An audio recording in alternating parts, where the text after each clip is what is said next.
Ay, kalahati lang pala. Oo. Ah. Nakita. Kaso, yung freezer niya nasa loob na. Malit lang yung freezer niya eh. Yung sa akin pool kasi pang tinda nga. Pa-virgin. Pa-virgin effect.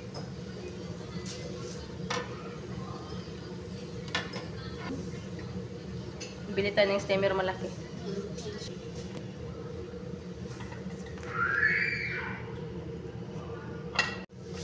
Tara, 10 minutes na? Wala, hindi bumuka.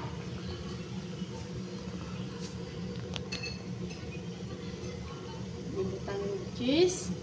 After 2 minutes. Hmm. Ahon na sa kahirapan. Ay, ganon yun. Tapos na yan. Tapos na yung 2 minutes. Lingkuan na ang cheese. Nilalay na.